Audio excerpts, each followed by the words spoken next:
Hello and welcome to the rings for the Vic Youth Championship Women Elimination Final. My name is Matt Hickey. I'm joined by Russell Lee. Russell, we've got Ringwood versus Nunawading in what is set to be a blockbuster and exciting matchup here for your Sunday midday/afternoon. Yeah, and absolutely no doubt, Hickey. Welcome back. As you said, you're only taking a week off and you're already back in here. But absolutely no doubt, it'll be an absolute ripper game here today. Ringwood girls had an absolutely fantastic season, finishing top of their pool. No team close to them, mind you. Second, third, fourth and fifth were all log jammed after them. So really, really interesting competition for the girls this year. No doubt Ringwood will be favourites, but Nunawading dangerous year in, year out. Yes, Ringwood finished the season 18-4, which is a very, very impressive record. The Spectres 15-7. Two teams have played once so far this season. That was again back here at the Rings. And the Hawks came up winners 65-56. Rachel Watson 13-11 and Kelly Romas 15 points for the Hawks in that one. Hannah Bectus came up with 13-7 for the Spectres. A couple of things worth noting: a number of players who've qualified for finals from Nunawading won't be here. Plenty of their Siebel players are not playing. So the likes of Keely Frawley, Sarah Slater and Tessa Boyd all probably could have fronted up, but they will not be here, which hurts Nunawading, but they've still got a very strong squad. They are coached by Nick Jackson, and I have to give a quick shout out, mostly because he asked me, assistant coach by Peter Cotteriti, is a good friend of mine. Over on the Ringwood side, Rob Dealmans is the head coach, Rebecca Sparrow and Lance Wright the assistants. What are you expecting here, Russell? It'll be a slog right from the get-go. Both teams play hard. Basketball, notably very good on the defensive end. There's some length that's hard to battle against on the Nunawading side and the Ringwood side. So look for them to go early into the post. Ringwood's guards as well, playing an absolutely great season. Annabelle Dearborn and Mihira, great season so far. Just a couple of players that we'll run through from both sides, players to watch out for. We'll start off with the visitors, the Nunawading Spectres. First up, we'll go to Kaylin Ibbotson, number 14. She's got almost 10 and 7 on the year, really solid numbers. Will do most of her work on the inside. Next up, you've got Rachel Polk. Rachel Polk is number 10. She averages 10 on the year, which is another, 8 on the year. I apologise for that. Can also knock down that 3 ball when she's open. Shoots it at 37%, so a very decent clip. Over on the Ringwood side of the ball game, as Russell mentioned earlier, you've got Annabelle Dearborn, averages 9 points a game. She's number 2. She'll do a lot of the work. Michaela Miller, if I have a look on my sheet, she's not playing, which is a big out as well. Michaela Miller not playing for the Hawks. Big out. She's been excellent all year, averaging 8. So there's an out to add to the list for the Hawks. And as Russell also mentioned earlier, as I'm struggling to get out my words here early on a Sunday, I apologise. Nahira Ravakumar, 12 points a game. She'll be a big threat, and if she can get going, she can really fill up the stat sheet. Absolutely no doubt. So just over a minute before tip-off, we have Ringwood starters Nola, Watson, Ravakumar, Romas and McGurgan. For the Spectres, Ibbotson, Eddie, Cook, Polk and Long will take the floor for the tip-off. So inside a minute, as I always do, Russell, I'm going to go to you early, mate. What is your prediction for this game? Well, I want one with bias and one without bias. Oh, look, I think they're going to be the same, to be honest, Hickey. Ringwood come in favourites. They've got the dominant record on the year. They're on their home floor. They are a well-drilled, hard-playing side. Dealman expects nothing less from them. So I will go Hawks by 6 at the final siren. Yeah, I think it's going to be an excellent game. Could go either way. Just interested to see the Spectres apparently have done a lot of work since that game that they played earlier in the year here at this venue, locking down on their defence and the scout on Ringwood. So it'll be interesting to see their D and just how Ringwood find avenues to score, and if they changes have actually been made from Ringwood. Sorry, from Nunawading.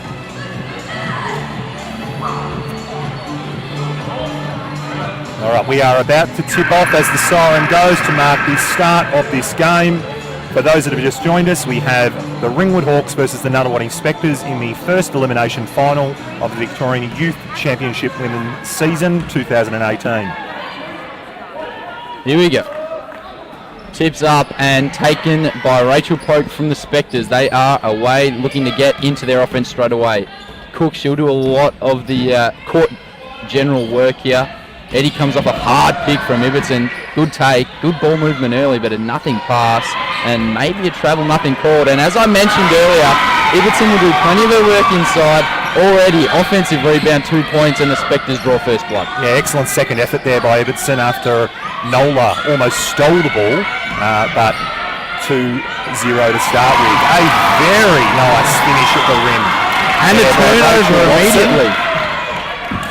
So Rachel Watson with the right-hand flick, real impressive. There's a big clash underneath the basket. Ringwood straight into that press off a score. Almost looked like a travel from Ravi Kumar. Watson wants to go again on the right hand. Handle was a bit loose. Down to 8 seconds. Good defense from Eddie.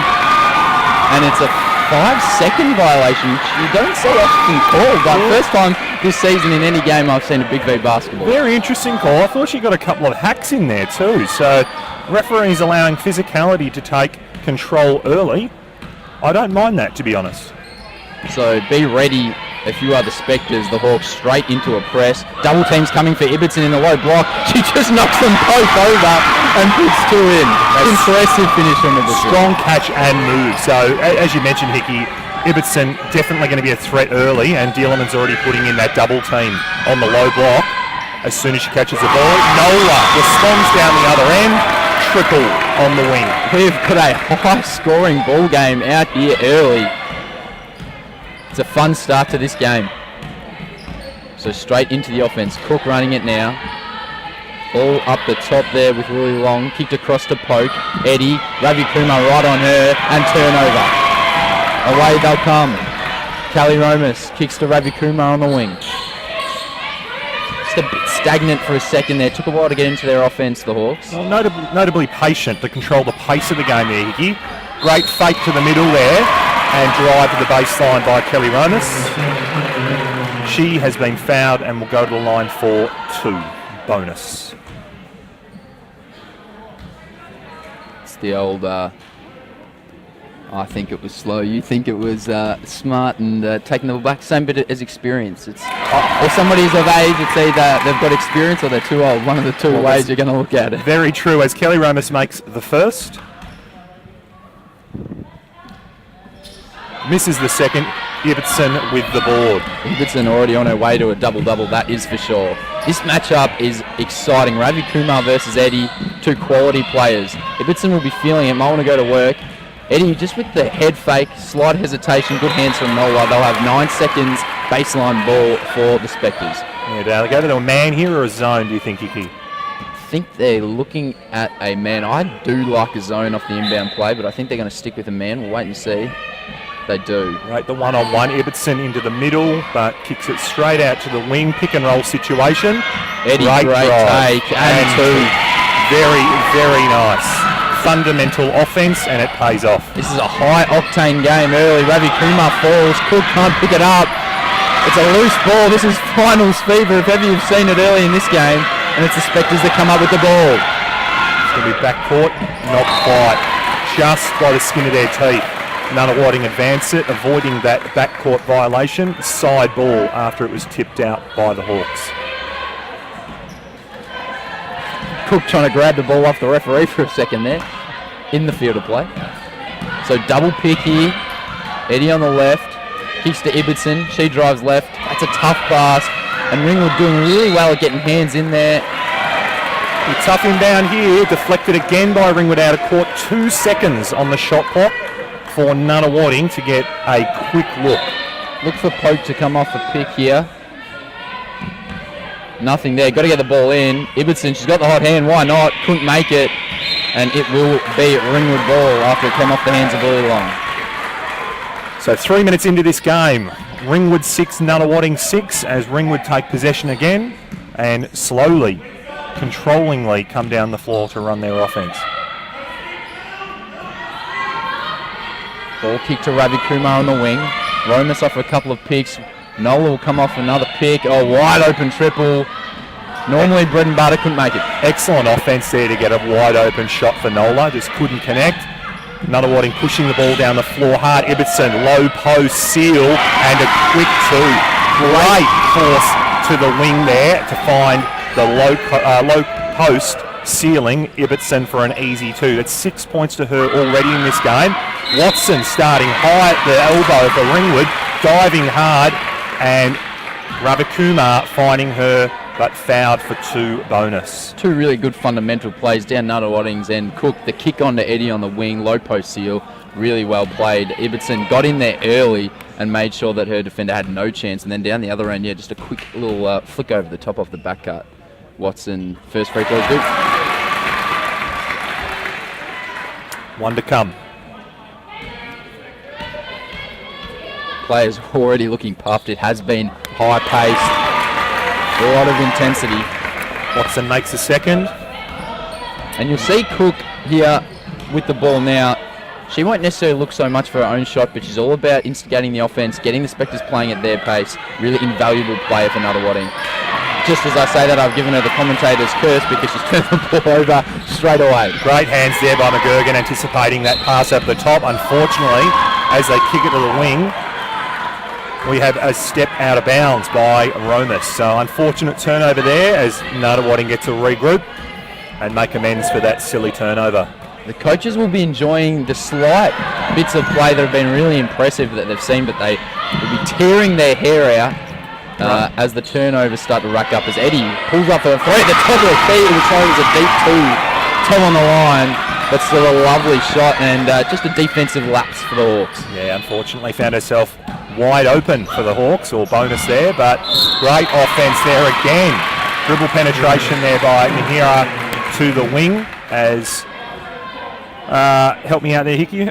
Romas cut baseline and is fouled for another 2. It's executing brilliantly, and it could be a case of who steps up their defense first and starts locking down that could take the edge in this game. So if Romas hits the second, it'll be 10 apiece. Just under 5 minutes played here in this first quarter. and she nails it. 2 from 2. We're tied again. 10 apiece. 5:32 remaining in the first period. So it's been a tight and exciting battle early here. Poke comes off a double pick. Cook's open. Might think about the 3. Does launch it. Almost banked in. You take him any way you can get him. But here's Ravi Kumar. Eddie guarding her. Fantastic take. It couldn't finish.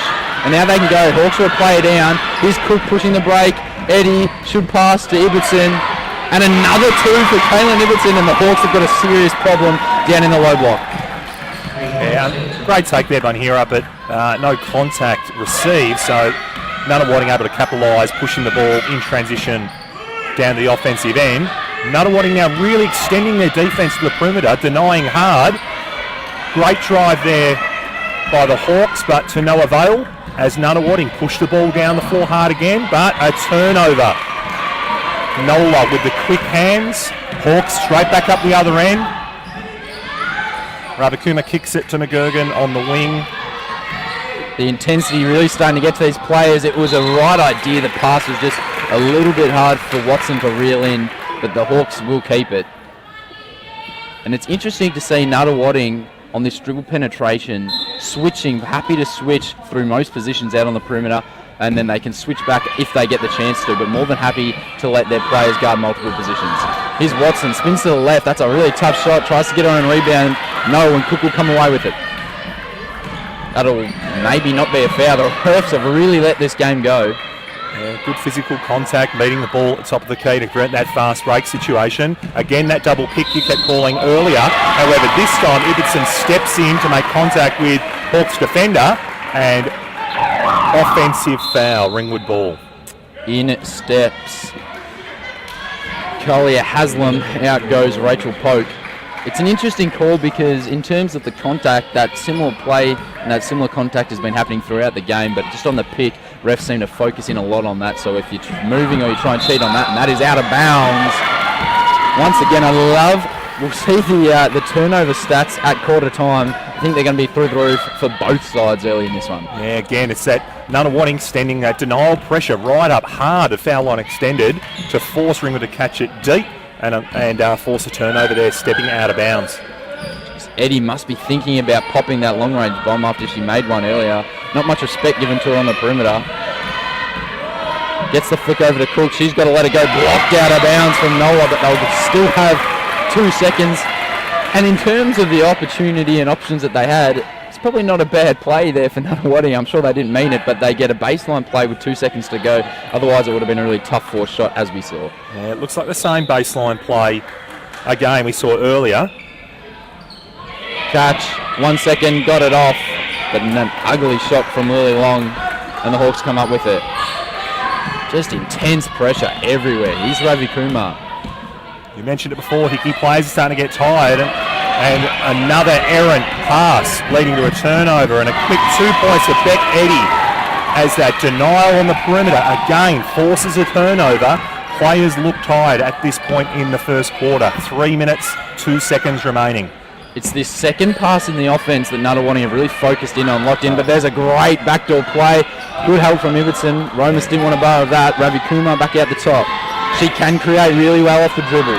Here she goes versus Long, inside out, great pass out. Corner triple is Long. No away comes for the boards. Okay. Cook bringing it down, Ibbotson lurking at the top of the key. Expect her to go straight to that low block after the pick and roll. Haslam, that's a travel you'd think. And again, a lot of that side on contact, but the refs are happy to let it go as long as the defensive play is stationary, which I don't mind. It's finals, it goes up a notch as we see bulk changes for the Hawks.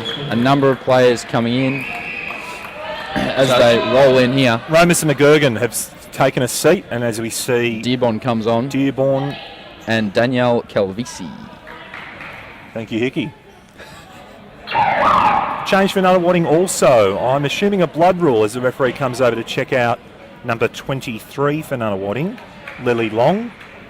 In comes Beth Ralph and Hannah Bektis as Ibbotson, who's had an incredible start to this game, comes off. I think there's blood on somebody's shirt, multiple shirts, so how many spare uniforms has Nunawading bought, because they might have to make a couple of changes. The issue appears to be with McGurgan, I think that is on the bench. McGurgan's on our team, that would be... Sorry, over here.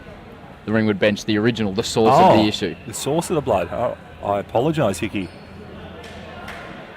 So a bit of a stoppage here, and then the scorers will go and have to change numbers. So the whole thing will just take a little breather, which I think the players are more than happy to enjoy, because it has been a high-octane game. 14-10 lead to the Spectres.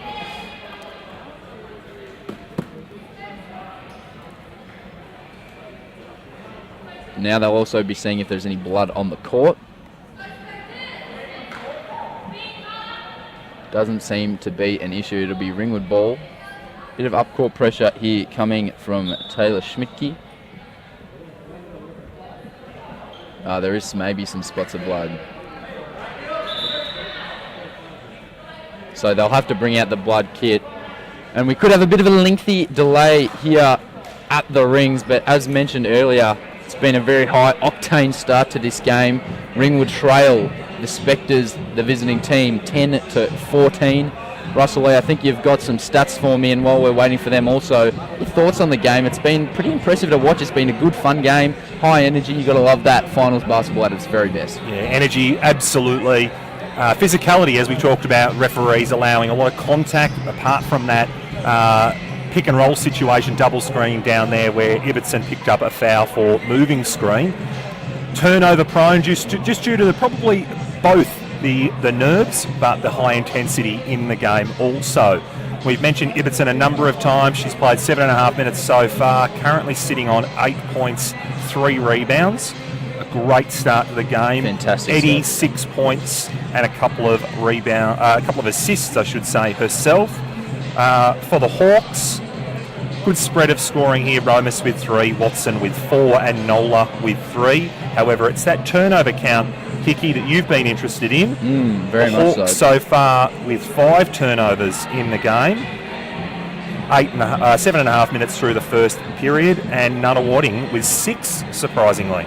So just insane turnover numbers, because the coaches have probably put up, it happens a lot, put a number up on the board we want, might be 12 or less, and at the moment they're tracking for a plenty more than that, a bunch more than that. So it'll be interesting to see how they look after the pill just a little bit better than they are at the moment. No doubt, yeah. A key indicator of this game will be both teams' ability to look after the ball. Although Nunawading have 1 extra turnover than Ringwood, it seems that Nunawading have made Ringwood pay more often than the Hawks. So we still wait for the court to get cleaned up. It's not like it's a regular spill. If it is blood on the court, it's a slightly longer process just for play safety and so on. Incredibly, the foul count, Ringwood yet to register a foul. It's been high. There could have been easily, in my opinion, there could have easily been 10, 15 fouls called already. Hands in, aggressiveness, maybe not 15, that might be me just making the story a little bit better than it is, Russell, but there could have been plenty of fouls called already. Absolutely. The physicality we mentioned is there, but the physicality is equal on both sides. So the foul count not impacting the game whatsoever. Really, really, really good signs from both teams here to begin with. If they can both look after the ball, we're really in for a treat. Consistency from the refs has been very, very good early. As we see the Ringwood coaching staff just getting into the ear of one of the referees over on the other side. The Hawks 5 of 6 from the free throw line, so impressive that they've managed to get to the line. The Spectres yet to shoot a free throw, which is one of the more interesting stats, but as you said, with that foul count, of course it was going to happen. Points in the paint is a big problem for the Hawks early, 12-2 the Spectres' way, and that is mostly through Ibbotson. She's been dominant inside, and the Hawks will really, it's not quite a proper representation, because they have been fouled a number of times inside the paint, so they have been getting to the bucket, but in terms of field goals made, it is 12 points to 2 in the paint. Makes a big difference. 6 points to 1 off turnovers also, as we mentioned. So the Hawks probably quite lucky at this stage, only be 4 points down, especially considering field goal percentage for Nunawading is very solid. I believe above 50%, Hickey, but the Hawks shooting a lowly 28% at this stage. We know the Hawks are far more capable than that. Look for them to rectify that statistic as we finish off the first quarter. It's going to be really interesting to see how the teams come out after this break. I think it's really important if the Spectres can get a hold of a little bit of a 6 or 8 point lead before quarter time, if they come out the stronger team from this little break, because it plays with a player's psyche a little bit, changes the momentum of the game, that's for sure, and especially considering the Spectres have got a lineup out on the floor that only has one of their starters, so a couple of fresh players in there. Beck Eddy, the lone starter, still left. So I've just been distracted, and I apologise, Russell. I was in the middle of a sentence, but I've been distracted by champ men player Cade Fidelani is basically wearing his pyjama pants into the game, and just caught me off by a little bit of surprise. But back to this game anyway. I'd love to know your thoughts on that later if this break continues, Russell. But look, to be honest, it caught my eye as well, Hickey, and we know that Cade isn't really a man of up-to-date fashion. I believe that a photo... vintage, Russell. It's retro. I don't know about that. A photo of that might need to go up into our group a bit later, because that's a clear fine for Cade in terms of his participation at a youth league and a champ level. That is... unacceptably dressed for a Big V game, in my opinion. All he needed to throw in there was his fish-style Crocs that he has, and he would have been laughing. He's a disgrace. So the players just seemingly finding more and more spots of blood. It didn't look like a big hit. I think it was only one of those little scratches that sadly just won't stop bleeding, and so have gone from one end to the other, continually wiping off specks of blood. As both teams now looking just to stay warm, waiting, and just sucked a bit of the life out of this game, sadly. But there's not much you can do about it. They're still searching the floor at this stage. Annabelle Dearborn's found another spot of blood under the rim.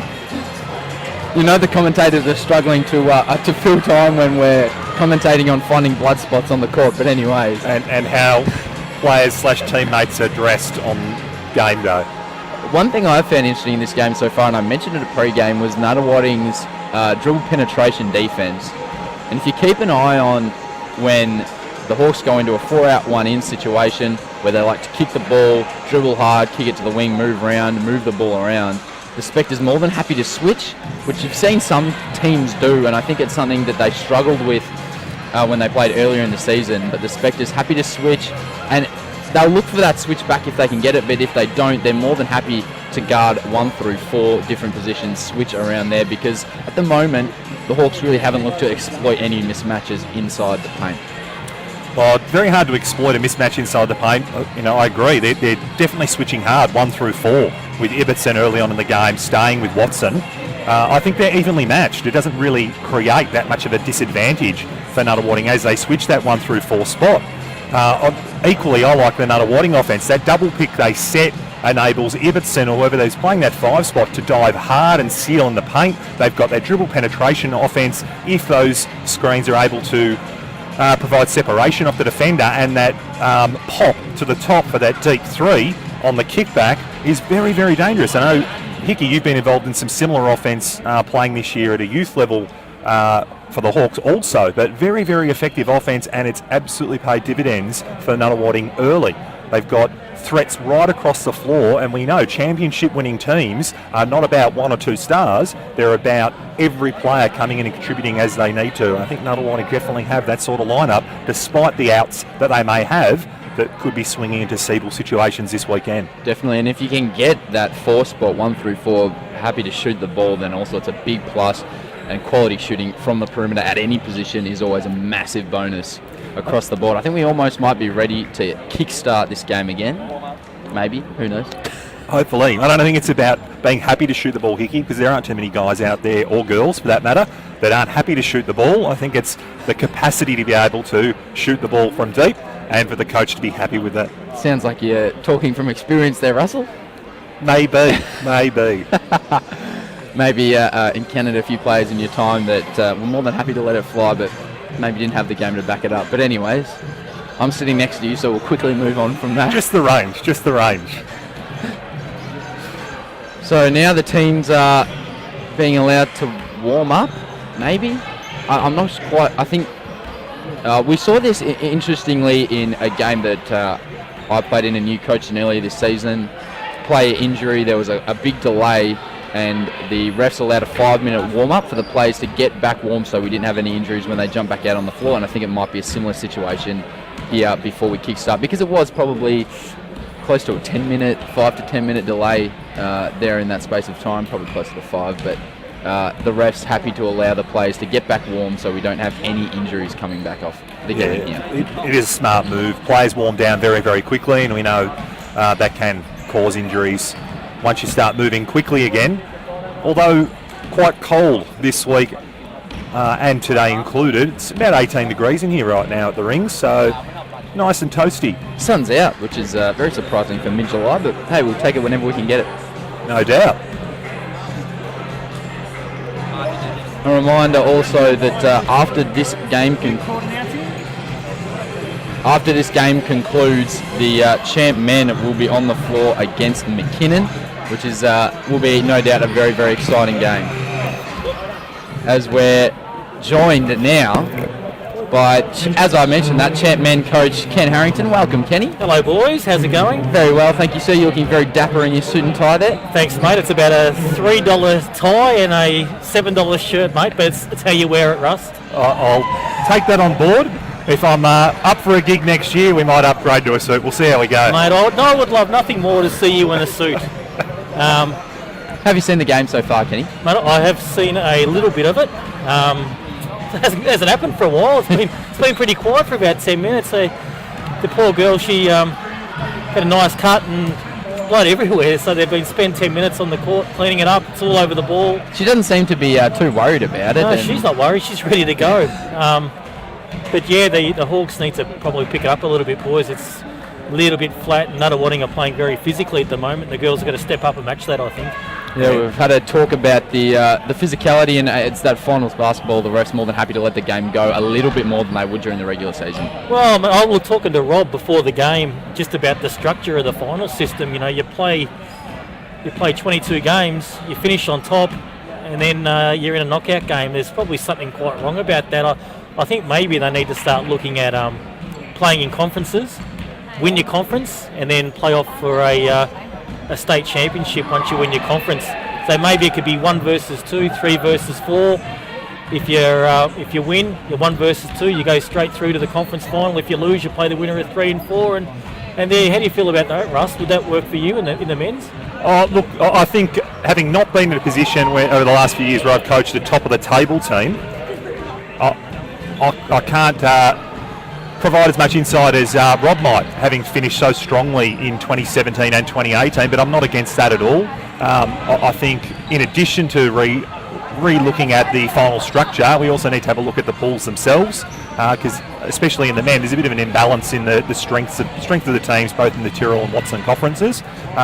We've already seen the Youth Championship men had 2 finals last night, and 2 Tyrrell teams have already knocked out 2 Watson teams, and if I was to take a guess, I'd say the same thing will happen today.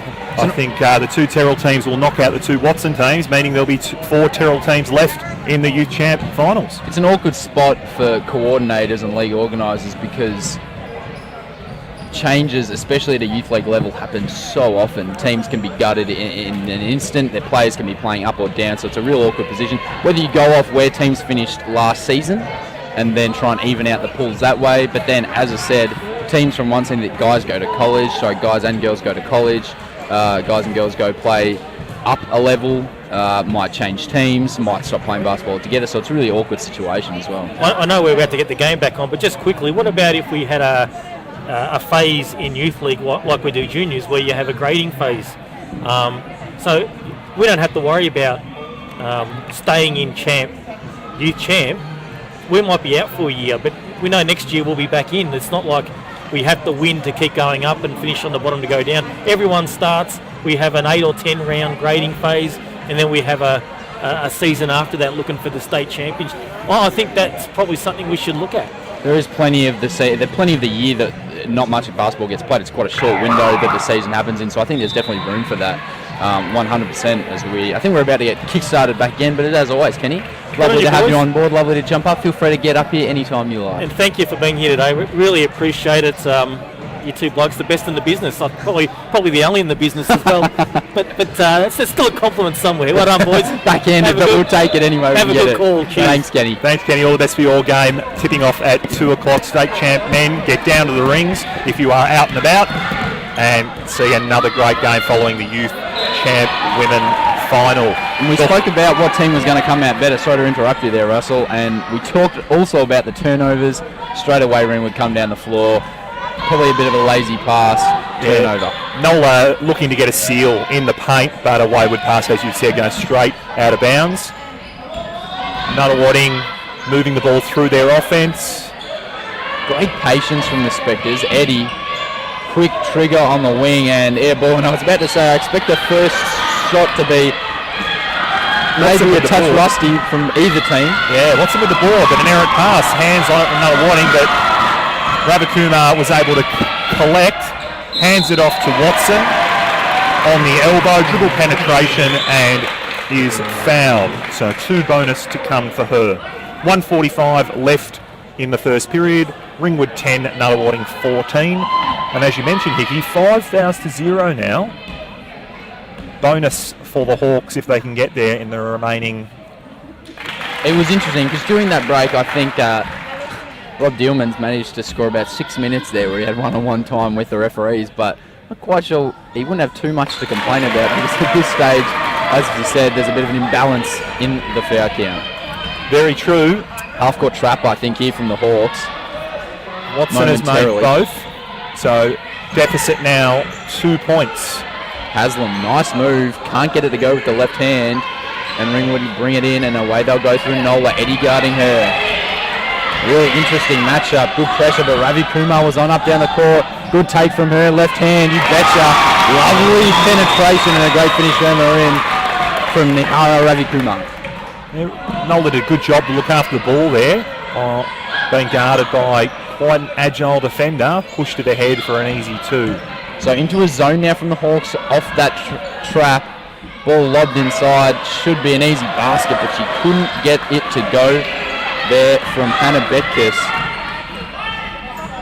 Here's Watson, hands off to Dearborn, she goes hard on the left, player goes flying, tries to pop it, no good, Betkus comes away with it, and here come the Spectres.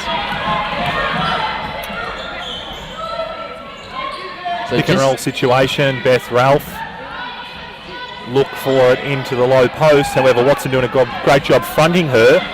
Beth with a very hard screen on Dearborn to allow teammate to attack the rim, but air ball. Now Nola on the wing for the Hawks, driving baseline. Rejected. Tough out of here.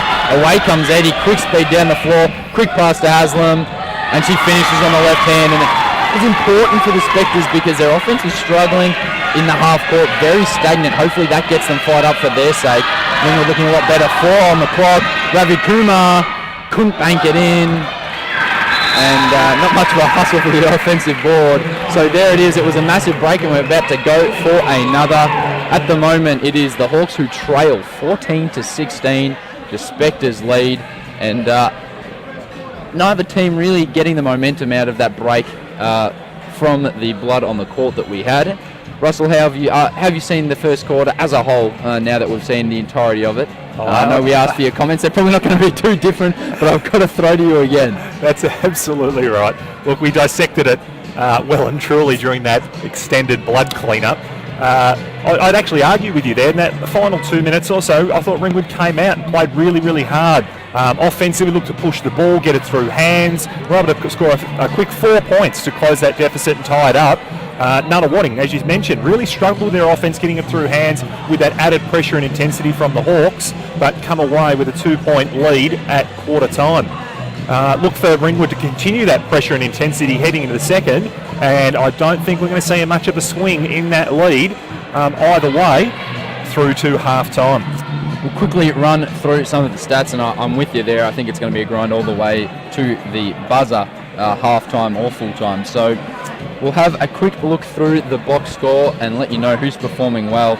Rachel Watson got 6 points for the Hawks. Kelly Romas 3, Rebecca Nola 3, and 4 assists to Hira Ravi Kumar, which is a great stat for her.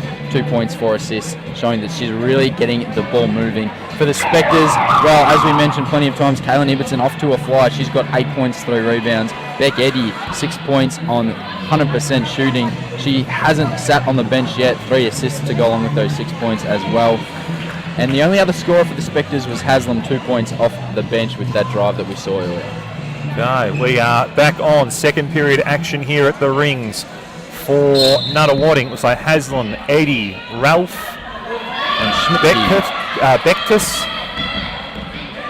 on the floor currently, along with great defence there by number 13, Schmidtke, getting hands to the ball and diving on it, being flattened there by a Hawk. She is rewarded as the foul is called on Amy Leslie. Nunawading ball. For the Hawks, as you said, Leslie is out on the floor along with Ravi Kumar, Nola, Watson, and also Calvisi still out there. So the Spectres looking to get that ball moving a little bit more. Beck Eddy still out on the floor, yet to take a break. Ball comes to the corner. Over to Ralph. Tough baseline shot. It was quite contested. Ralph trying to claw in the O-board, but not quite. And the ball comes away now with Amy Leslie. Oh, and an ankle breaker. The crowd liked it. Schmidtke hit the floor. Quick crossover. Noah left hand couldn't finish. I tell you what, if I'm doing an ankle breaker like that, I'm quickly pulling up and the glory is all mine. Might sound bad, but I'll take it. Schmidtke couldn't get a finish. And once again, this hectic pace is back up. Here's Ravi Kumar. Tough take, ran into a brick wall. Somehow still finished. Credit to him, we've got a tie ball game. It was great defence there by Nunawading. Got position that was barrelling in there. Mihira able to bank it in for a 2. Mid-range just isn't working there for Bectus as she throws up something early from foul line extended in the offence. Leslie pushing the ball up the floor.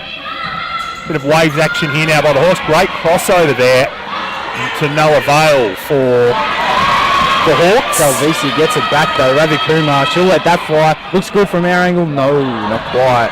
Ralph once again hustling hard for the boards and the ball jump ball. More changes here for both teams. Nola comes to sit down to take a break with Charlotte Wilson checking in for the Hawks for the first time. And a platoon swap here as Beck Eddy finally gets her first break. Pope comes on, Ibbotson on, Cook on, and also Izzy Fowler comes on with Beth Ralph being left out there. It's a really tough situation. A player like Bectus, quality play, just missed a couple of mid-ranges, was struggling to get going, and it's that thing of you want to keep her confidence up, but you probably want to get somebody else into the game because she's just gone a little bit cold. So a tough position for a coach, but he's decided to take her out. Cook, no, Ibbotson another rebound. That's a hard foul, and she'll go to the line to shoot 2 to add to her already large tally. Good recovery there by Nunawading. They ran their set, Ibbotson getting a deep seal, however didn't get it straight away and looked away from the ball. So when that pass was made to her by Cook from the wing, she wasn't ready for it. So loose ball, they got it back, dribble penetration, handoff, and Ibbotson doing a really good job of dominating the paint yet again. This is the first of her 2 bonus after being fouled by the Hawks. First free throws for the game for the Spectres. Makes the second. So Nunawading up by 1, 2 minutes into the second period. Full court pressure here by the Spectres. Bit of trapping of the ball. However, Leslie doing a good job overcoming that. Hawks into their offense. Again, that ball denial on the perimeter, giving the Hawks some real trouble. As Fella almost deflected it, creating another turnover. And I tell you what, bringing the energy, Danielle Calvisi has been incredible on the offensive glass. It looks like she's given herself one job. She's going to go out there and attack the offensive glass as Pope. You cannot leave a quality player like that open. She's more than happy to rein in that mid-range jumper, but Calvisi has been excellent, giving the Hawks second and third opportunities. Nice move. Lovely move from Ravi Kumar, but once again, $1 million move, 5-cent finish on that occasion. Yeah, she's talented ball handlers, no doubt. Also spending time with our champ women. Stagnant offense here, 3 seconds on the clock. Kick back, Calvisi, mid-range jumper, air ball. And guess who on the boards? It was Ibbotson. Now comes Poke. Easily goes past Kumar. Ravi Kumar on that occasion. Ibbotson hard on the left. Why not when you're playing as well as she is at the moment? But Watson comes down with the rebound. And they'll flick over. Here's Calvisi. Poke guarding her. Ravi Kumar open on the wing. Got to let that thing fly. Just struggling to get it going from deep at the moment. Players looking tired yet again. There's some players out there for both sides that have played big minutes. Watson looking a little bit tired. Hasn't had much of a break at all. Great backdoor. Great backdoor. The Hawks this time making sure that they deny that pass. First pass hard. And it is Rachel Pope taking advantage of that overplay. Cutting backdoor. Great pass, threading the needle between the defenders and an easy open layup. And Tillmans was not pleased with that. They're the coach of the Hawks.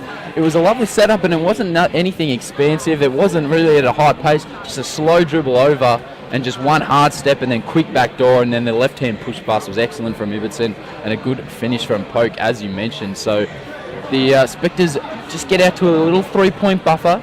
And again, this game toing and froing. And as we've said a couple of times, who knows how it's going to end up? You think it's going to be a nail-biter in the end. Yeah, 3 points isn't a lot, but it's we're starting to develop the same lead that Nunawading had earlier in the first period. Obviously, Dielerman's not pleased with the offensive adjustment Nunawading were able to make on that baseline cut.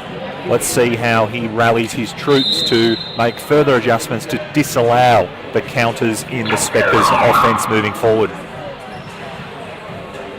So 6:23 left in the second. It feels like we've been playing this game for an age, but that long break in the middle will probably push back the start of the next game and mean this game finishes late. But it's high quality basketball, so why wouldn't you want to hang around and watch it here as it's Dearborn bringing the ball down the court for the Hawks. High post entry, Calvisi's been good. Looks aggressive, nice little hesitation. And stiff foul, I thought it should have been on Fowler there. But the foul is on the player who was guarding the ball. It'll be surprisingly not 2 shots on that occasion.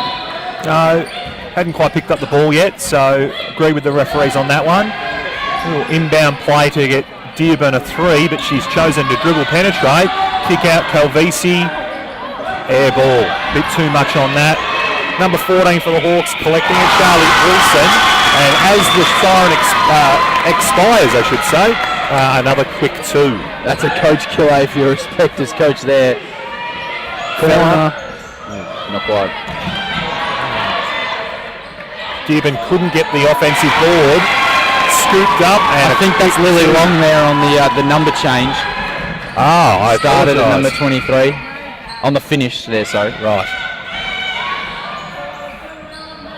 messes with the call when all these changes happen. The program in front of us. What are we going to do? Watson going to work, banging the offensive boards, collecting her first miss to put the second back in. We have a 1-point game, 22-23 in favour of Nunawading. That's her bread and butter there inside the paint, collecting the rebounds and just finishing strong putback points. Poke wide open in the corner. Couldn't get that to go, and neither team really letting it fly, but not necessarily making a rain from deep. As we see again, some physicality on the ball handle and nothing called. That's a pass. It actually looked like a shot to me, but the ref scored a baseline, so he must have interpreted it as a pass. Substitutions on the floor now. In comes Tropiano. And McGurgan with the number change as well. So there's another one with the blood on the jersey that's swapped. McGurgan just letting everyone at home know was number 9, is now number 1. And it'll be another baseline ball on a penetration. Fouls racking up. Nunawading coach not pleased at all with that one. So substitution, that's the third personal. I think that is Lily Long gets the third personal. Substitution, in comes Elena Taylor, 16 years of age. So a big moment for her.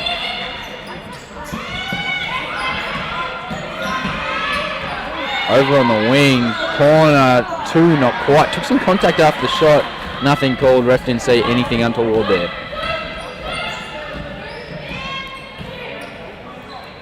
Poke, Cook, pick will come from Ibbotson. It'll be that double that we've seen plenty of times here from the Spectres. Great anticipation there by Calvisi, however, didn't have position in enough time and picks up a personal blocking foul. Timeout call now from Nunawading. We've just seen getting a little bit tighter on those fouls on the ball handler from the refs. They've just tightened the screws just a little bit. So don't mind, because it was getting not out of hand, but was getting very physical and very tough for a ball handler to dribble the ball down the court. Yeah, absolutely, no doubt. 4:22 remaining in the second period. Nunawading still with a 1-point lead, leading 23-22. Nunawading, no doubt, drawing something up in terms of an inbound to get a quick look here, and high percentage shot.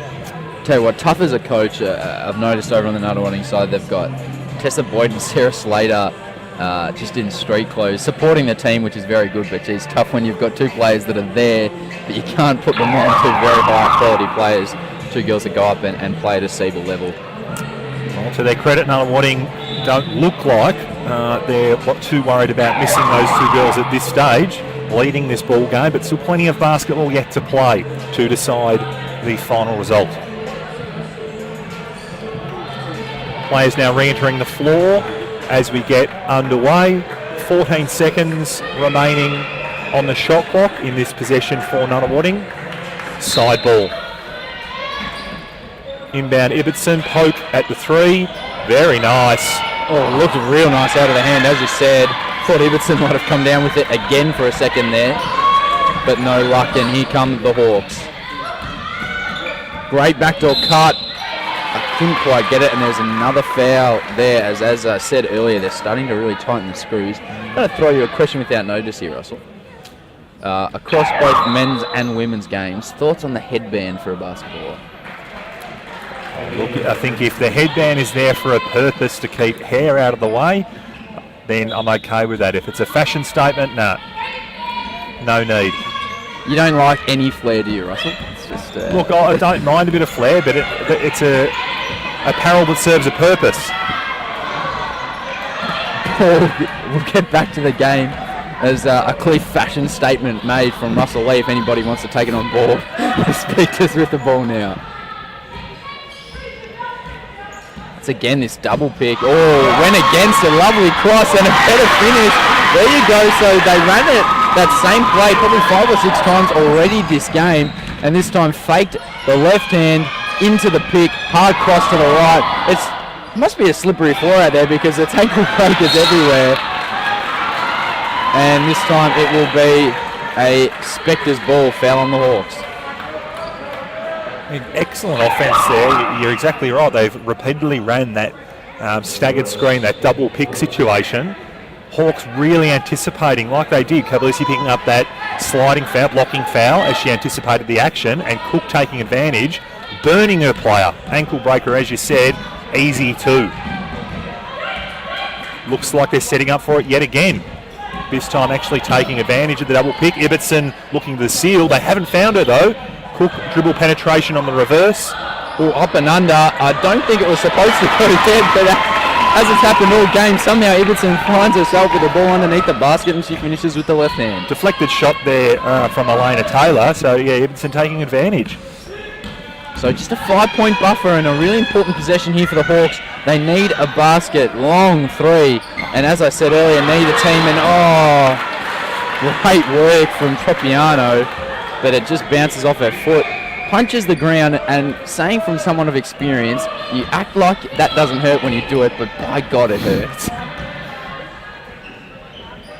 In terms of fist versus hardwood floor normally wins. As there's another, I'm not going to say soft, but another call made that probably wasn't going to be made in the first quarter, and it'll be a bonus 2 shots for the Spectres. Yeah, you're not wrong. It has been called consistently and evenly across the second period, but the referees, really clamping down on that physicality, the body movement, feet movement, and another blocking foul there. Number 12, Alana Taylor makes the first, extending that lead to 6, 22-28 in favour of the Spectres. One to come. So 2.5 minutes, just a tick over 2.5 minutes left here.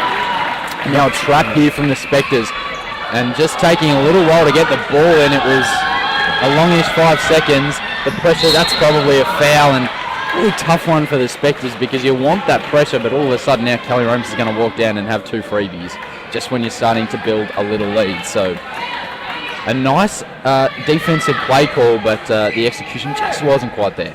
Good change up there by the Spectres. Great call there by their coach after the second free throw being made.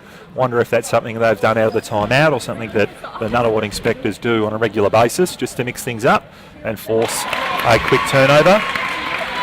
One thing I can commend on both teams, free throw shooting has been pretty excellent across the board so far in this game. Both teams taking their opportunities from the free throw line. Romus made the first and the second.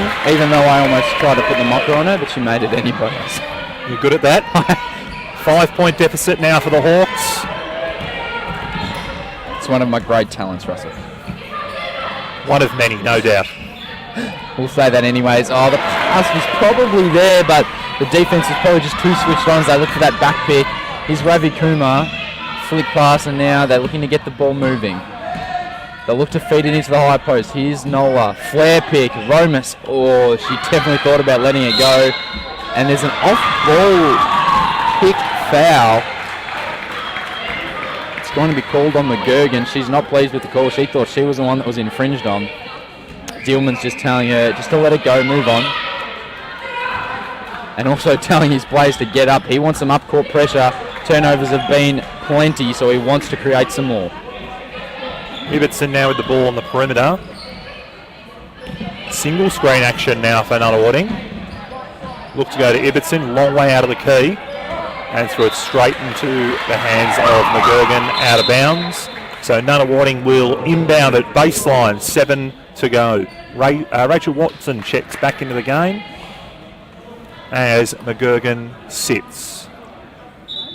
So the Spectres just changing up the inbound play from the baseline. They've run it the same way a couple of times, and it worked a treat.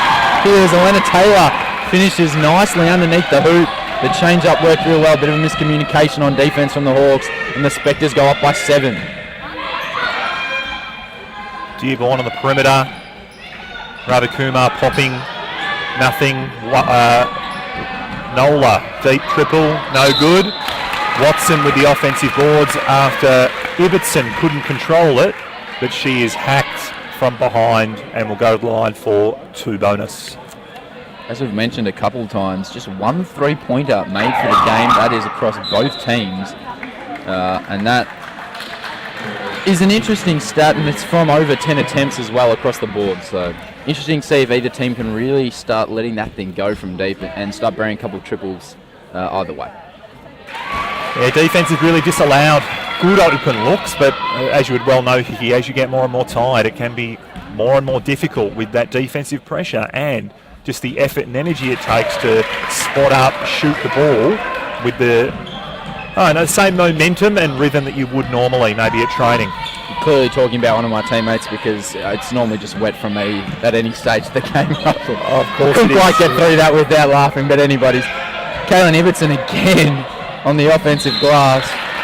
My head's going to get too big for this headset in a second, so I'll just take a step back.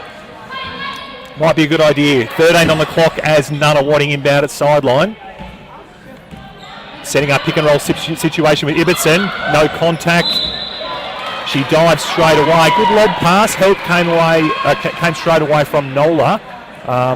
However, personal foul, and we are in the bonus. So Ibbotson to the line to be able to extend this lead from 5. 55 seconds remaining, so likely only 1 full possession left for each team. It's a real interesting position for players getting used to. That first quarter, there was a clear pace and a clear level of physicality set that the refs were happy to let go, and all of a sudden that's changed in the second quarter. It's real hard to change to that inconsistency in terms of from one quarter to the other. They have been consistent throughout the second, and I'll credit to them that. And it probably did need a little bit of tightening, but can be difficult to just get used to it. So it'll be interesting to see if any players get into foul trouble, as that was probably a foul, but Kelly Lomas finished it anyways. A lot of contact there compared to some of the other calls that we've had so far. Yeah, absolutely right there, Hickey. 3-point deficit. Hawks might be able to get a stop here and get one more look. Ibbotson didn't even look at the perimeter shot. I think she's only taken one 3-point attempt for the year, and just poked that mid-range jumper is just money. You cannot let her get an inch of space, as we've got now 12 seconds left. Ravi Kumar will get a pick set for her, down to 10, 9, happy to take her time. Now gets another one from Watson. You think she'll want to pull up, and it's a foul. Called on Schmidtke there on the ground, I believe. And Ravi Kumar will go to the line to shoot 2, and then there'll be 4 seconds left on the clock for someone to try and do something, whether it's an offensive rebound or if she makes it, the Spectres will try and get up the floor as quick as they can. Hara makes the first. Deficit now at 4. She has the chance to cut it to 3. And then the Hawks will need that stop heading into half-time. I think they can be quite content if they make this and get that stop. Yeah, they've managed to close the gap. It was out to 7 points at one stage, but they've managed to close the gap now to just 4. And there's 4 seconds and a timeout, as the Spectres will look to draw something up and get some sort of miracle play off in the 4 seconds. A full court pass or something of the like. Yeah, 30 to 33 in favour of the Spectres here. Just checking our stats with that 4 seconds remaining during this timeout. Rachel Watson, 10 points, 7 rebounds. Phenomenal first half for her, well and truly on the way to a double-double. Mihara, 6 points, Romas, 7 for the Hawks. Ibbotson, a lot quieter in this second period with the 11 points, 5 rebounds, 2 assists. Still a very solid stat line. Eddie with 6 and Poke with 6 for the Spectres.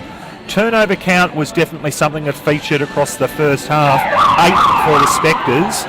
Ringwood in a similar situation, also with 8 turnovers.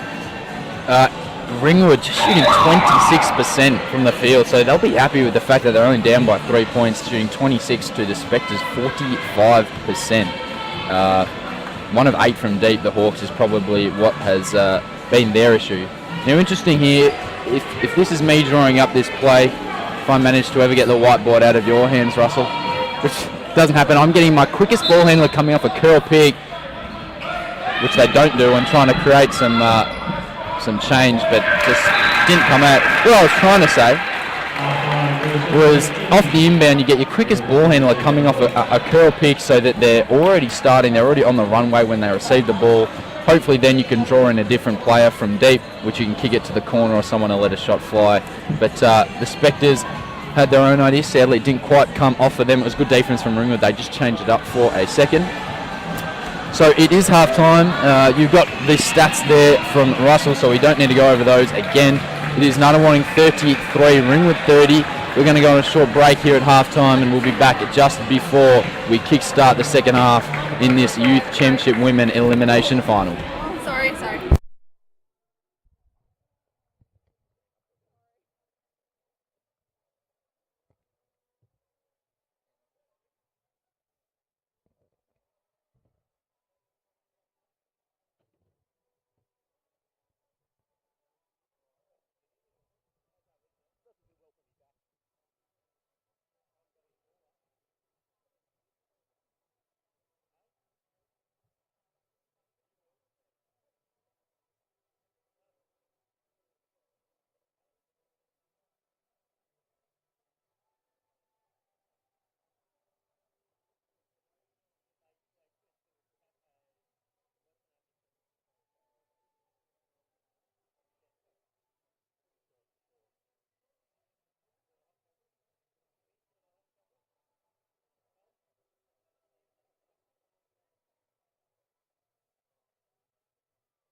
All right, we are back for third period, second half action at the Rings. Victorian Youth Championship Women Elimination Final. Ringwood Hawks versus the Nunawading Spectres. We are a minute away from beginning the third period after that short break. 3-point deficit for the Hawks at this stage. Nunawading leading 33-30. Matt Hickey joins me again. What are you expecting in this third period, Hickey? Hopefully a great finish, Russell. It's what we love about finals basketball. So hopefully a great finish, and I'm expecting hopefully also some three-point shooting. It's one of the great things to watch in basketball, but it's been pretty poor early, if I'm putting it quietly, from both teams. So it'll be interesting to see. Hopefully some players start lining it up from deep, but we'll wait and see for that. I'm going to give you a chance, as I give everybody who joins me up here, Russell, anybody I commentate with at any game, give them the chance at halftime to change their tip. You've seen a half of basketball. Are you sticking with it, or are you going to change what you're going with? Well, I think you mentioned at the start of the game that the heart says that, yeah, I'm going to stay with it as a Ringwood person. However, Nunawading are playing the better basketball as we begin this third period. Ringwood inbound. No, I wouldn't be surprised if the margin and the result stayed the way it was at half-time. So I'm going to sit on the fence. How's that? Sit on the fence. That's a safe way to play it. Oh, the great play and a hard block.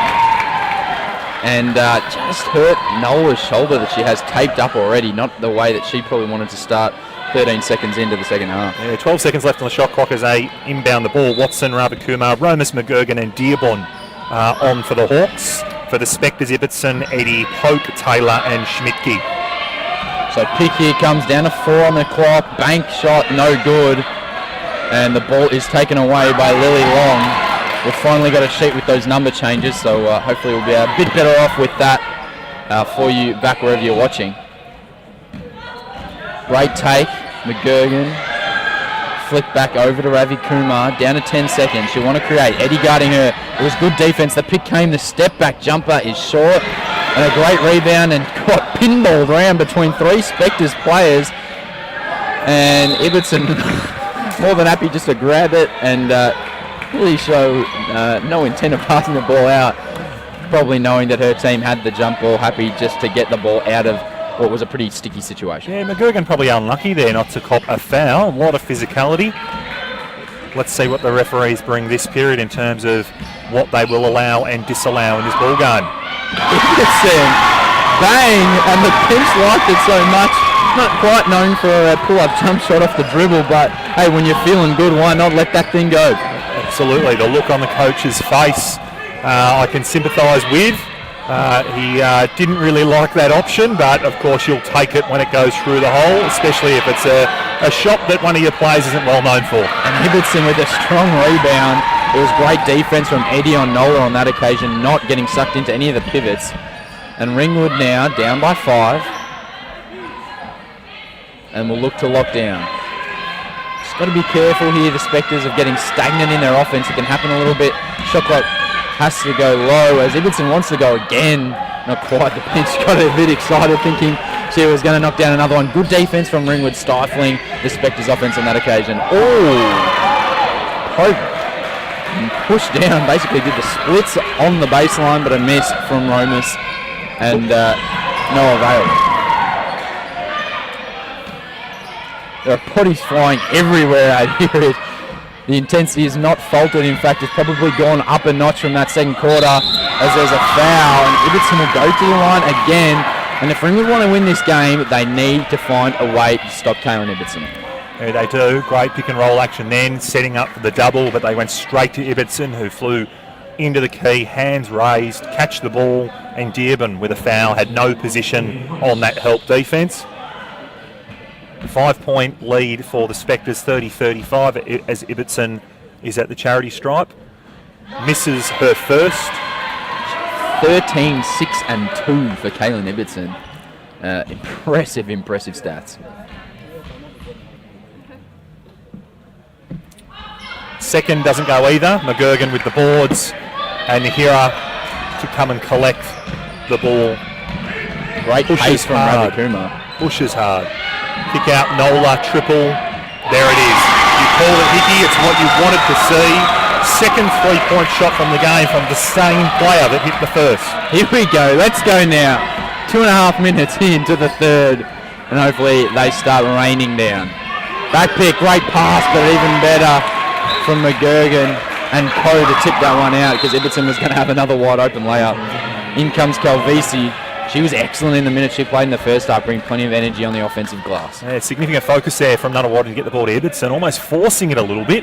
Be nice to see them go to some other options. They've got very capable players across the floor. Spread that defence from Ringwood a little bit more, then look to go back to Ibbotson. Cook, bank shot. Shot clock was winding down. Halfway down. Nothing from her bench, so good awareness from her to get that thing off. Didn't quite go though. Calvisi met solidly after a nice crossover, couldn't get the shot to go. And no surprise, we've got some players really starting to puff out there. It's been a high octane game. 2 points in it now. Step back, Eddie. Calvisi doing a great job on the boards there. Oh, deflected, luckily. Almost turned it over as she tried to feed the ball to Romas. Ringwood ball, full shot clock. Look for them to run their offense. Do they go straight back to Nola, Hickey? Well, that's the question. They're happy just to step a little bit off her, but Eddie... Silly pass there. She's excellent at reading that play. Nola off the dribble now, preferring to go inside. Tough right-hand hook shot, not quite. Great defense. And it's Watson and Ibbotson as they take a hard tumble. But both players are okay and get back up. 8 seconds on the clock, which should reset to 14 here, as the ball did hit the rim. Good pick up from you there, Russell. But I don't think the refs or the bench are on it. Another news, Haslam has come on for the Spectres. No, they haven't realised. Quick shot there from Watson as she takes a one dribble penetration, but to no avail. Great pass, great cut, and Poke with the finish. It was the step through from Haslam and a nice, smart left-hand bounce pass and 2 points for the Spectres. Rebecca Nola now setting the pick high for Rava Kumar. Goes nowhere. Nola back at the top, being guarded by Cook. Hard drive, throws it up. Maybe a little bit of contact. Nola throws up a wild shot and hits the support bar above the backboard. Violation, Nunawading ball. Very stiff not to get a foul call on that one. Nola waved at Dearlemans then, apologising for that decision. It's interesting in those situations, referees tend to, not necessarily playing for the foul, but when a player drives with more of a focus on probably looking to get to the line rather than taking the two, as we see Pope really starting to heat up now. Banks in two. Single pick and roll action there. Ibbotson absolutely cleaned up the defender there for Pope. Easy, wide open bank shot in the middle of the paint. Oh, and the backdoor cut. You don't fake a backdoor, that's for sure. Calvisi going nowhere. And the defense has really stepped up a notch from the Spectres, and they can smell blood here. 6-point lead, 39-33. Substitution on the floor. In comes Amy Leslie. Out goes Calvisi. Interesting call. Calvisi would bring good energy on the glass, but she takes a break. Yeah, agree with you there. She's done a good job since coming in. Watson with a seal on the lob pass. She's been in there for a while. She goes the one-hand flick shot. Ibbotson wanted the hook, but the foul was on the hip, the little stick out of the hip, making it a bit harder for Watson to get round. Yeah, coach not too happy there, having a conversation with the referee. Nice bit of acting there from Nick Jackson, the head coach of the Spectres, just recreating what went down. Role playing for the referees, just in case they didn't see what was there. I think he has somewhat of an argument. In that case, Ibbotson was straight up, wasn't going anywhere, although very deep in the paint. Probably a stiff call on that occasion.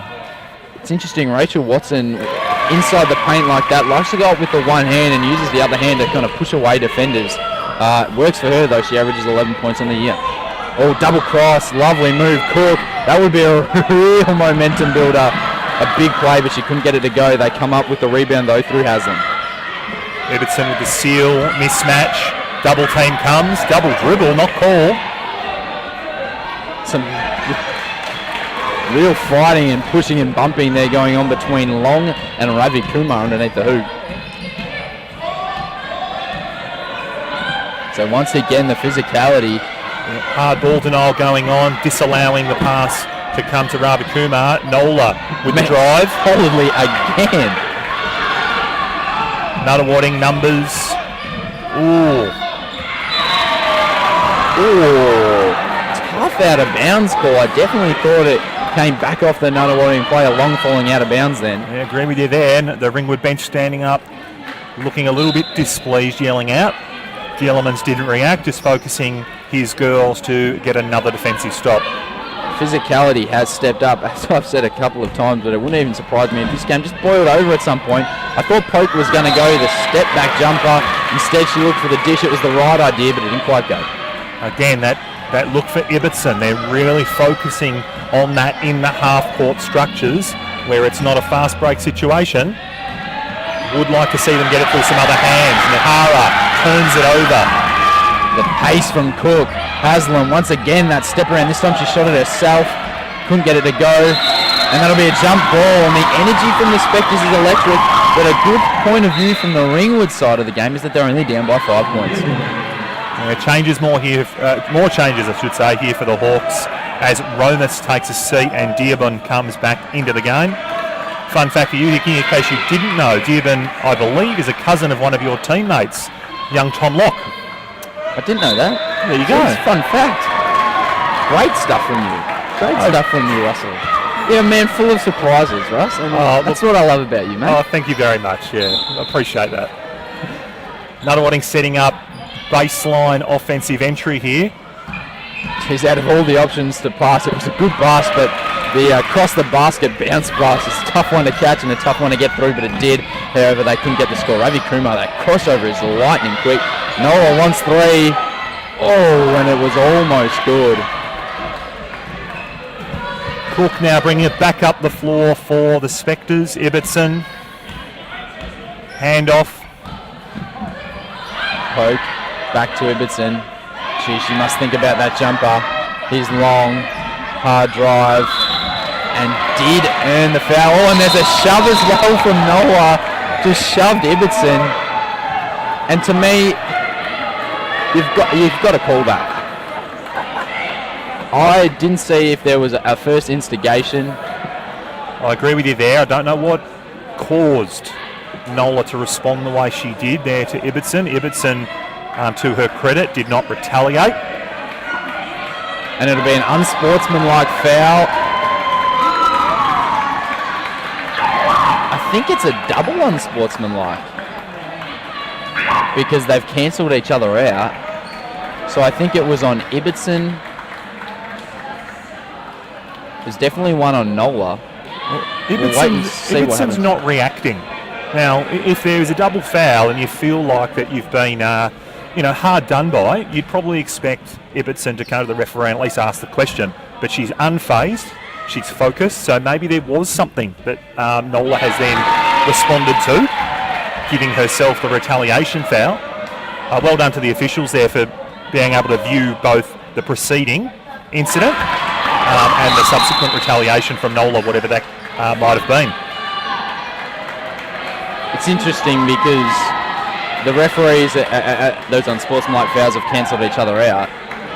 The referees came together. I'd be interested to know whether there was something that they've seen. As you said, normally if you feel hard done by, you're going in to at least ask the question, or whether they've thought, we'll cancel each other out, there must have been something going on, we'll call a double, and let's just get on with the game. Yeah, they've done a really good job there just to steady everyone. And the points count for Ravi Kumar.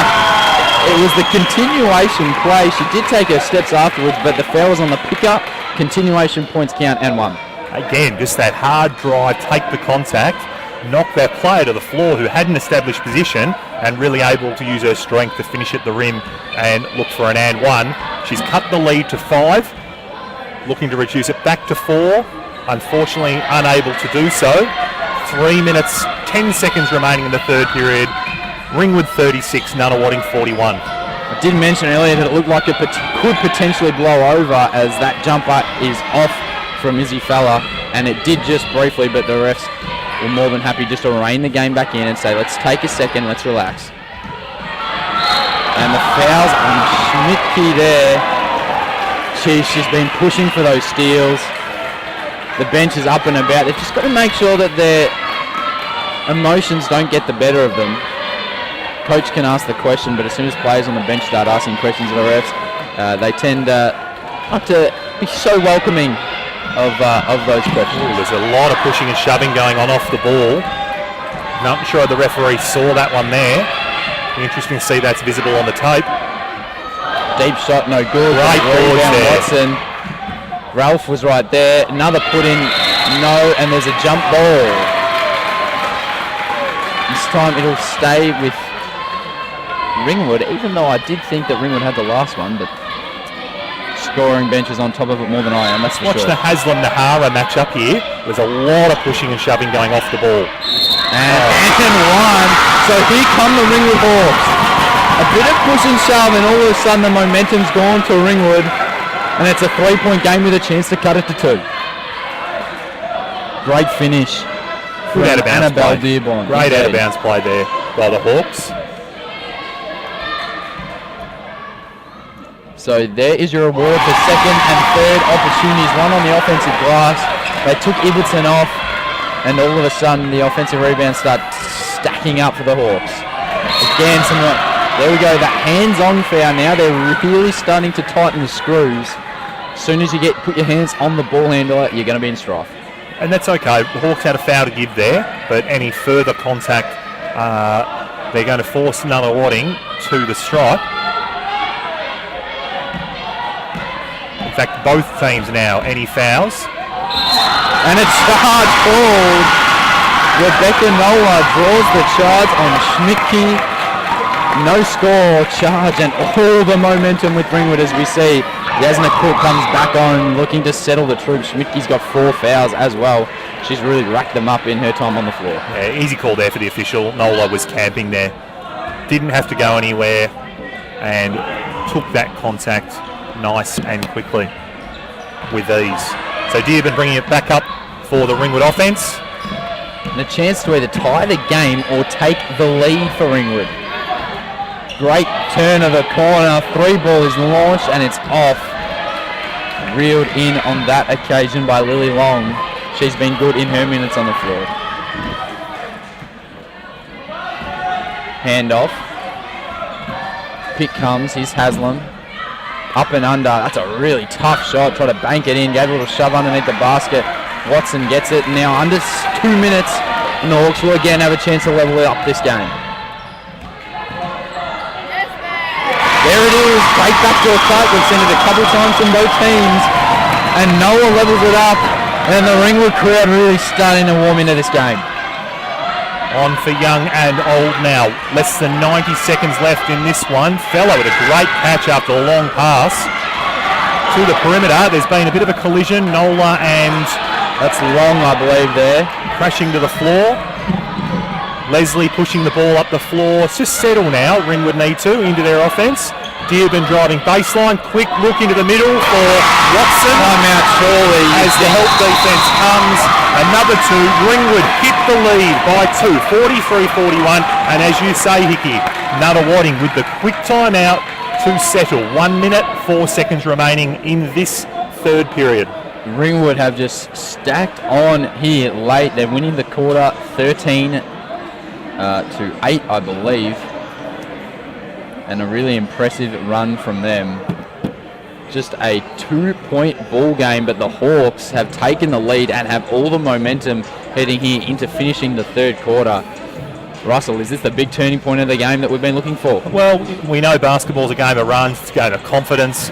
So no doubt this will impact both sides. You know, the thoughts of doubt creep into the Spectres' heads. They've been in control this entire game. It's that little buffer, and now they find themselves with a deficit late in the third period. All the momentum going with the Hawks, the defensive intensity, crashing the boards, and penetrating hard. The physicality not impacting them as it was earlier in this game. And the shooting percentage hasn't necessarily increased for the Hawks. They're still only shooting 26%, but they've reduced the Spectres to 39%. And the Hawks shooting 15 of 18 from the free throw line, 83%. So doing really, really well in there. In terms of points in the paint, they've managed to reduce it to 20 to 32. So they've kept up after that early blitz from the Spectres. They've managed to stay level through the next 2 quarters. Big component of this third period was that the Hawks were trailing the board count by 5 at half-time, and they've evened it up now. So those second chance opportunities and disallowing Nunawading to have those second chance opportunities have got themselves back into it. Somehow it doesn't go for Fowler there on the drive. She's going to get it again though, and 2 points. So that pressure and forcing the turnovers is a key for the Spectres. Absolutely it is. Great full court pass there by Diabandanola. Locked though, and she is down, holding a knee. She's out. She is out. So it was a huge 2-hand block from Beck Eddy. Massive 2-hand block. But Nola is down for the count here and is in some serious pain. Disturbing scenes. Rob comes over along with other support staff.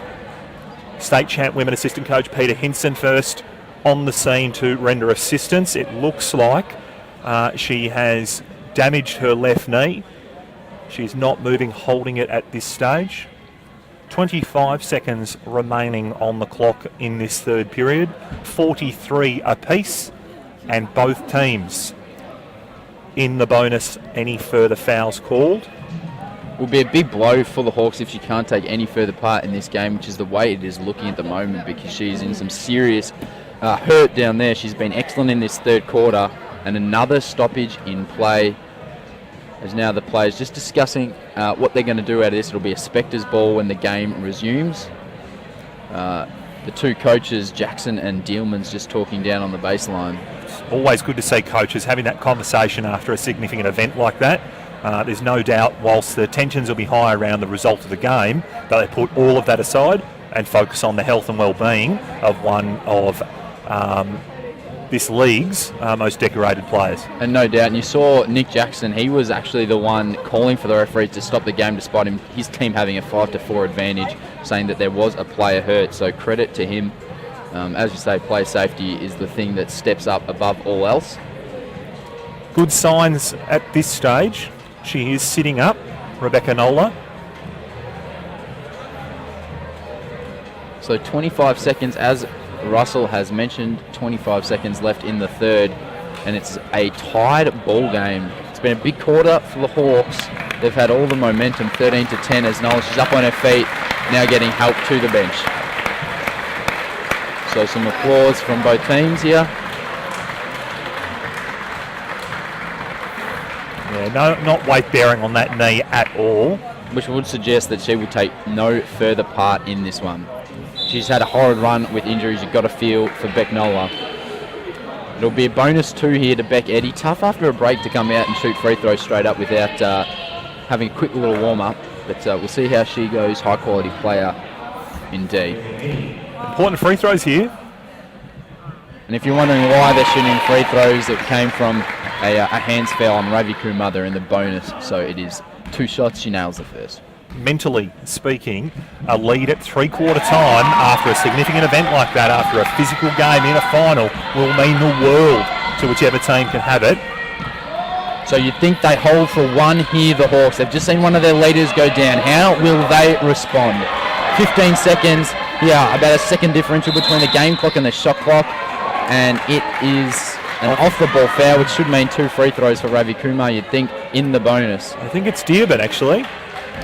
Ravi Kumar was with the ball. And I believe Dearborn either got held or pushed just on the wing. Good pick up from you there, Russell. Interesting position there, because coach is frustrating when it goes to the bonus like this, but if she misses the first, it's a chance for them to go down and potentially snatch the lead. 11 seconds left in the quarter. Will Nick Jackson call a timeout, or will he let his players run and try and do their thing? It looks like he's going to let them run. Here comes Cook. Now into single digits. What can they create? Can they get anything big to finish? Cook on the downhill draws the foul, and she'll shoot 2. It's interesting, the Spectres offense at times brilliant, but at times also baffling. I don't understand why they don't go to an option like that more. They've got some super quick and talented guards in the form of Cook and Eddie. No doubt, feed the hot hand. Ibbotson was on early, but when she's on the bench like she is now, they need other players to get going. And that was a great take from Yasna Cook. Yeah, I'd obviously rate Ibbotson as a player on the floor, and she's been great in this game, but I do like the move that she's having extended rest. You want to get your other players some good looks, and increase their confidence to be able to do the job in the final period, rather than rely on Ibbotson, who was fantastic early and been fantastic in this game, but we don't want to rely on one down the stretch. The second is good, so now the Spectres take a 3-point lead, 4-3. She's got to let it go from half. No stranger to a long-range bomb. And I thought that was good for a second. She's just put up a little bit proppy, which is another worrying sign for the Hawks. Right leg for Ravi Kumar. Oh, she's in a bit of strife. It might be a cramp. Romus helping out her teammate. I think it is a cramp. So Ravi Kumar just cramping up in her right calf, I think. Let's hope it's cramp, because at least that way you can stretch it out and it's nothing too major. But geez, 2 tough knocks there for Ringwood. It is 3/4 time, 47-44 lead for the Spectres. And a real gut punch for the Hawks. When you've done all that work, you take back the lead, one of your leaders goes down, and then you find yourself down at 3/4 time. Yeah, absolutely. It will not be easy, but it can also be a motivating factor. It'll be the words coming out of Rob's mouth right now. As Ken mentioned, you do all of this work to finish top of the ladder, have the best record in your conference, and you face elimination. The players will not want to go down in this game, given the hard work that they've put in this year, and the fact that one of their leaders, in Rebecca Nola, has found herself injured and likely, as you said, taking no further part in this game. So we'll quickly run through some stats before we restart. Rachel Watson for the Hawks up to 13 points and 13 rebounds, so a massive double-double. She's a double-double machine. Nola had 8 points, but she looks in some serious pain and may not take any further part in this game. An interesting one also is Calvisi off the bench in just 11 minutes, has 7 rebounds, so credit to her. Ibbotson's cooled a little bit. She's still got 13, 6, 2 assists, 2 blocks, and a really impressive stat line. Beck Eddy, 8 points, 4 rebounds, 3 assists. This is for the Spectres. Rachel Polk heated up a little bit in that third. That mid-range jumper is deadly. 10 points on 5 of 7 shooting. She's been excellent. Lily Long, 4 and 7. Good stats for her. The team, well, we mentioned the free throw shooting and the field goal percentage a couple of times. The Hawks shooting 13 of 50, just 26%. The Spectres at 38%, 19 of 49, but it's been 16 of 20 free throws from the Hawks that have kept them in this game. Here we go, Russell. Last quarter, elimination final. Win or go home. It's a fairly simple equation. What team's going to step up here in this last period? Well, I don't think anything's changed from the start of the game. We said it was going to be a tough contest all the way down, could go either way. Nunawading here with the first possession have given away an offensive foul on an, I suppose, unestablished pick off the ball. It was a look from Beck Eddy as if, oh, yep, you probably could have called it, but still not too pleased about it. Bemused. Is interesting there. Quick little defensive switch, and you saw assistant coach Peter Cotterides on the bench. It must have been something that they spoke about, looking for that quick turnover to get that ball, and he wasn't pleased that it didn't quite come off. Schmidtke, she's got 4 personals and she's taking Cook off. You expect Jackson wants to finish with Cook, so he'll give her a couple of minutes to rest. Still with Ibbotson on the bench also. Expect Poke, potentially Long and Eddy to all play the remainder of this last quarter. Watson somehow, some way, flicks it up and overhead and it rolls in. There's been a lid on the basket for plenty of players, but that goes is an impressive finish. Yeah, it didn't even look like Watson was watching where the ball was going, and you're right, it went in. She knew roughly where the rim was and it dropped. Beckis finally gets that shot to go. Beckis, she'd been looking for that mid-range all day. Clearly a strong suit of hers. Eddy overplays, couldn't get it. Back to a 3-point lead for the Spectres. Comes across. And that was always going to be set up for a foul. They wanted to force her left, but she got to the spot first there, Dearborn. Good take, and she'll go to the line to shoot 2. Mihara comes back in. Leslie taking a seat. Good to see that what we believe this was a slight cramp isn't going to impact Ravi Kumar's ability to finish this game. And nothing worse than when you're cramping to sit down and not be moving. As we see, Poke takes a seat.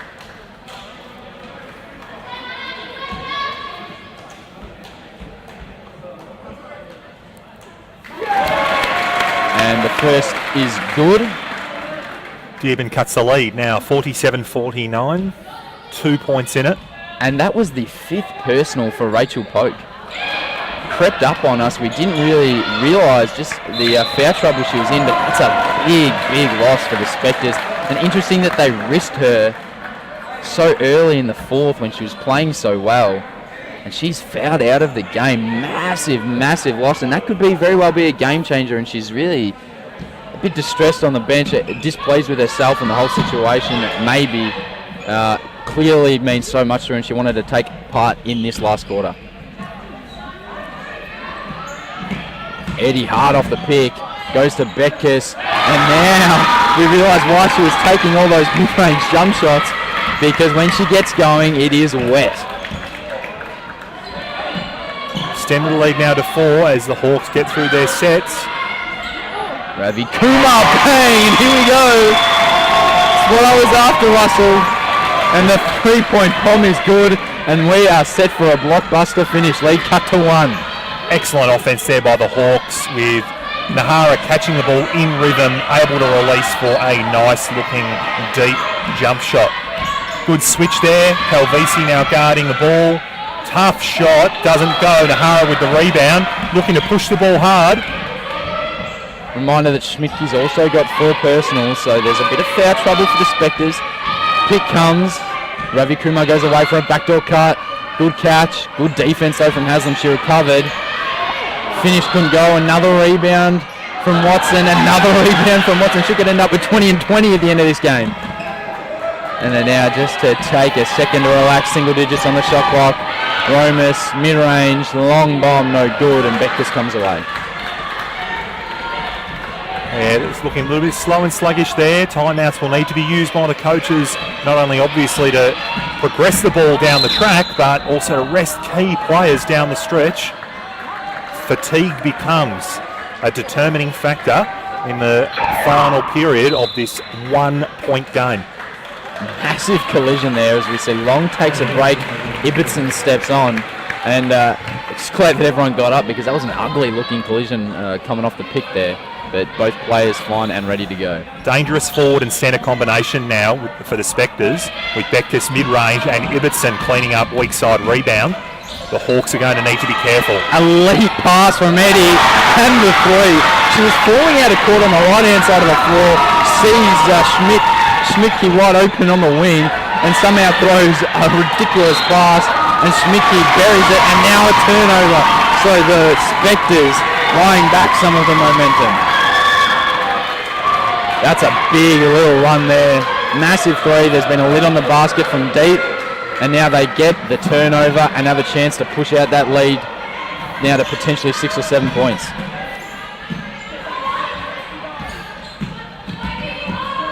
Ball to Ibbotson. Can she get it to go? Left hand, no. Good defense from Watson. Inside 7 minutes now. 4-point ball game the way of Nunawading. Great crossover from Ravi Kumar. Calvisi thought about the 3. Instead takes it. Ooh. Looked to be a lot of ball, but I think on the follow-through there might have been some body contact, and it'll be 2 free throws from Calvisi. Good take from her. Yeah, tend to agree. Maybe a little bit of body contact. Great connection with the ball there on the defence. Almost a block. 4 points in at 50-54. Spectres lead, 6:38 remaining, with Calvisi at the line for 2. Misses the first. So that high dividend paying free throw percentage for the Hawks slightly dwindling here in the final term. Makes the second. Dearborn returning for Calvisi now. They're looking for her athleticism and both defensive and scoring capabilities to finish this game. So still with Cook on the bench and Long as well, and you'd think those two might play some sort of role. Rachel Polk, the big out, as Becknola also doesn't look like she'll be back in the game. Goes to the left, and Ibbotson, Watson, by now, surely, got to know that Ibbotson's going to go left. She likes that fake to the middle, back to the left hand. So might be something for Dearmans just to say to Watson to make sure that she picks up on the fact that she's going to go left, and I think he may have just mentioned it to her just then. Betka's having a rest now as young gun Elena Taylor returns. Thank you, Icky. So Ibbotson, a right-hand shooter, but loves going to that left hand, and clearly it fools a lot of people. Misses the first, so Spectres having a little bit of trouble from the free throw line. They'll be hoping that doesn't come back to bite them. Seconds good. Back to 4 points. Annabelle Dearborn handling the ball for the Hawks.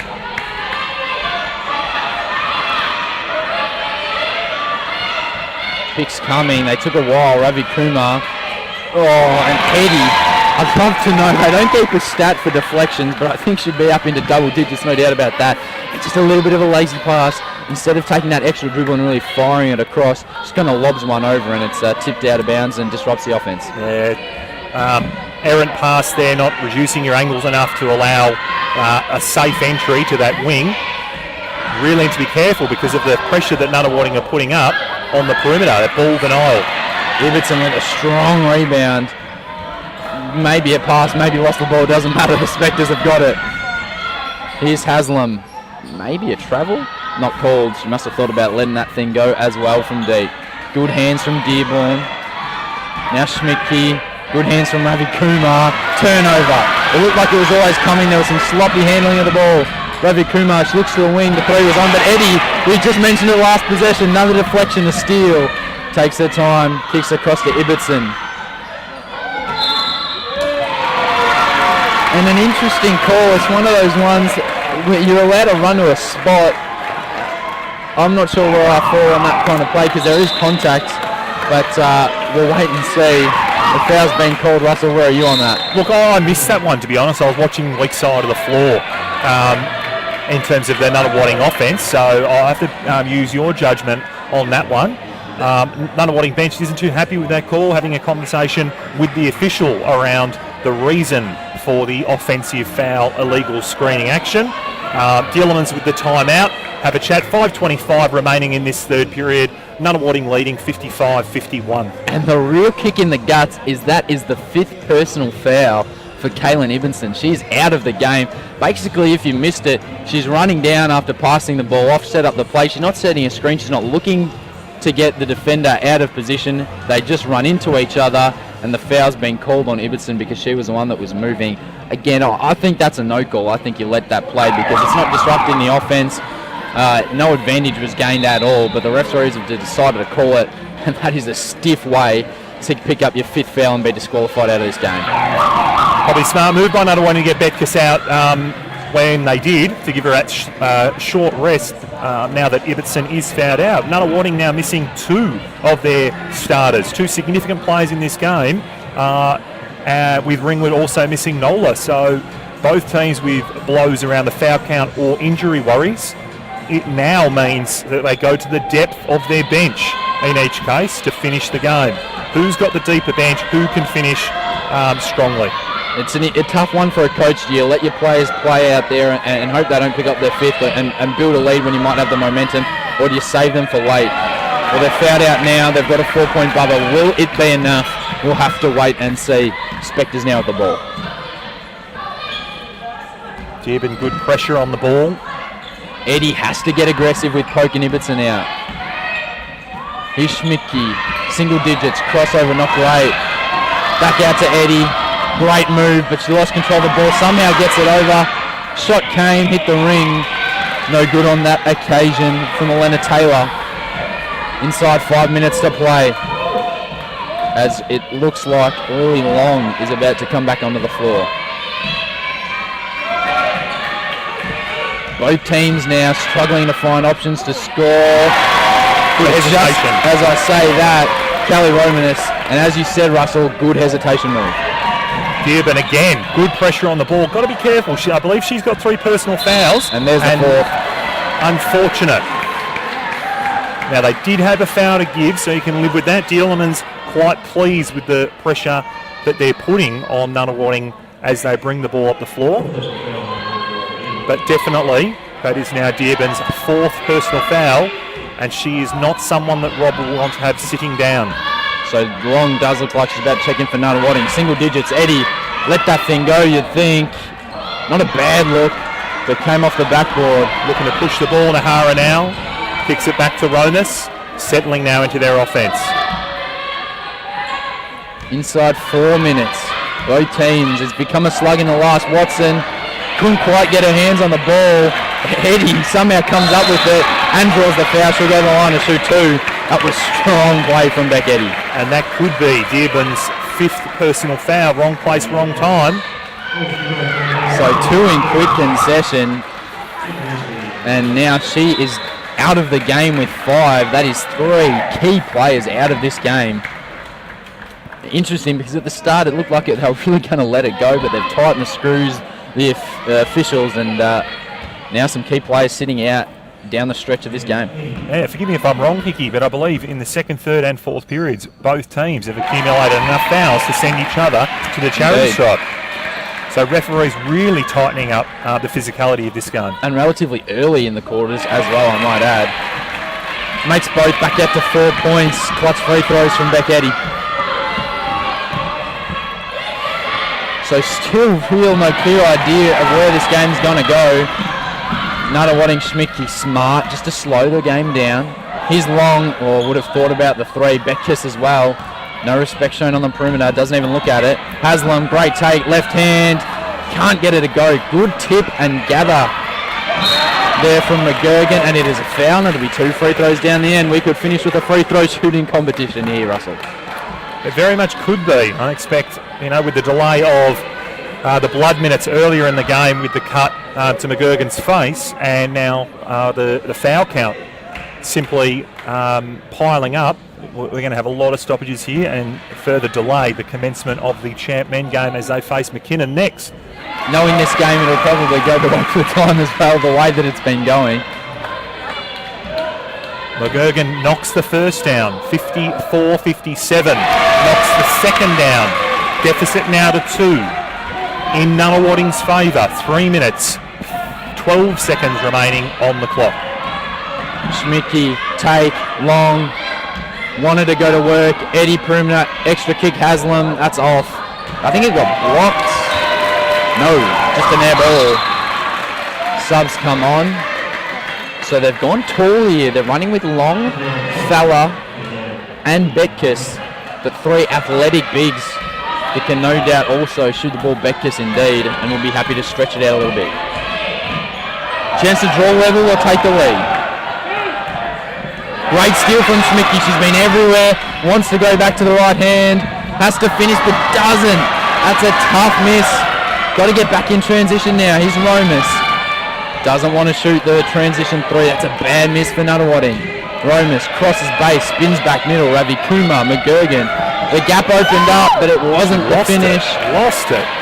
Just looked like she lost the handle just a touch late, right when you didn't want it. I would like to see the Hawks go at Watson now that she's not being guarded by Ibbotson, running offense so she can go one-on-one with the post, with McGurgan coming weak side rebounder. And she's good enough to follow up her own work if she doesn't make it on the first attempt. Here's Long. Schmidtke happy to launch it, and that is an air ball. Not a bad-looking shot. Ravi Kumar not really paying attention, anticipating the pick-and-roll situation rather than getting a hand to the three-point shot, but just probably a little bit rushed there. Nunawading still with a 2-point lead. 2 minutes, 5 seconds remaining. Hawks ball. And interesting that Yasna Cook is still sitting on the bench. I definitely thought that she'd be back on by now to help with that offense. As we said, Watson with the offensive rebound. She's been mauled by Nunawading players. It'll be a jump ball, and it'll be Ringwood's.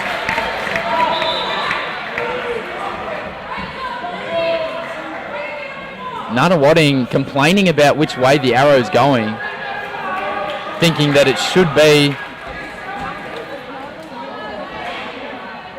Ringwood ball. So it is Ringwood ball. So I'm just Nunawading concerned that the arrow wasn't switched. Sorry, Hickey, for interrupting you. No, not interrupting. I was taking a second just to figure out what the refs were saying, whether they were going to change it or not. Shot's got to go up from Romus. Tough shot. Geez, that'd be a big one. Great work from Schmidtke, the smallest player on the court. Which way this foul's going to go? I think they've called it on Nunawading. They have. Credit to Schmidtke, the smallest player on the court, crushes the offensive glass, puts her body on the line. That's what you've got to do if you want to win finals. Has a chance to push it out to a 2-shot game. 1:38 remaining. Deficit remains the same. Scoreline stays the same. 2 shots here for Schmidtke. Dielemans doesn't look too impressed by that call from the referee, but on replay, I think we will see Schmidtke got to the ball first, and you'll always reward the player that has possession of that ball first. Misses the first, and the crowd really starting to get into it. Misses the second, so free throws really have come back to bite the Spectres here. Once again, the door left ajar here for the Hawks if they can find a way to get a basket. 2-point ball game. Both teams struggling for options on offense. Great defense here by Nunawading. Good lockdown 1-on-1 D. Don't want to foul. Didn't. Calvisi step back. Floats one up there. It's an air ball. It was a nice move, but it was a bit of a rushed finish. And once again, neither team wanting to take this game. By the scruff of the neck, it's still 2 points. We've had a bit of a drought. We sure have. Rob's yelling at his players to attack the rim, put the referees in a position to call contact. Give yourself a chance to knock down free throws. The next basket of this game will be massive. Eddie, want her to be aggressive. Great pass. Again, Becker's in the corner. That's her shot. And she buries it. Clutch. That corner jumper has been killer. Nunawading may be getting a little bit ahead of themselves, getting around her. No doubt, but there's still a long way to go in this game. 55 seconds, 4-point ball game. Yeah, with the buckets drying up, that is a very big one. So I don't blame them for being excited, but you're right. They're probably celebrating this a little bit too early. Get around your teammate. I mean, she's hit 3 or 4 of those mid-range jump shots from the short corner area in this final period. Big shot, really big shot. 4 points in it, but still 55 seconds to go. Anything can happen in a game of basketball. Anticipate Rob Dielemans drawing up a quick entry and good look, potentially attacking the rim, although he's got a number of three-point shooters, not necessarily featuring in this game, but well and truly able to knock down a perimeter shot and close this game to a 1-point difference. If this is you, Russell, do you just run an offense as normal, or are you focusing on trying to get a 3-point basket? Look, I think in a situation like this, a minute to go, 4 points down, and you're in the bonus, you would look to have an inbound play that opens up both options. So if you can get the wide open triple, of course you'd be happy for your team to take it, but the emphasis will want to be around getting a one-on-one opportunity and a player able to attack the rim. A big guy coming weak side, you'd be able to clean up the rebound and potentially get a putback. I suppose first thing is just getting it in safely. The ball denial from Nunawading has been exceptional, and again, they're denying hard. They do not want to give up a foul. The clock will stop. Eddie was there to help Ravi Kumar. That is a tough shot. She somehow got it to go. Watson another rebound. Ravi Kumar, corner 3, couldn't get it to go. And somehow Schmidtke has once again grabbed the ball on the glass, the smallest player on the court. We hope that you're looking maybe to bring Cook back on the floor, but Schmidtke, Nick Jackson's had some faith in her, and she has been electric in these last 2 minutes. She has been very, very good. Interestingly, not going back to Cook, who started the game, Schmidtke has done a fantastic job giving them an edge around their effort, their intensity, physicality, diving on the ball, putting pressure up the floor, and has done it while sitting on 4 fouls for most of the remainder of this game. So, interesting shot choice, Ravi Kumar. That first shot tough, almost went. The 3 was probably on, almost went again. She had a bit of a tough night managing to get the lid off the basket. 42 seconds left. You know Spectres, like they've done the whole game, are going to use the clock. Do you fair considering how poorly they've shot the free throw? Look, it's a gamble, isn't it? I think you've got to go for a steal here. You need to be very careful with the rule introduction this year around unsportsmanlike and fouling simply to stop the clock, which in the past has been a strategic move by coaches and players. But if you can set it up so that you've actually got an attempt to steal the ball, the referees will call a common foul. But as you say, they're going straight to the line. And despite they've been a little bit up and down around their free throw shooters, we know they can knock them down.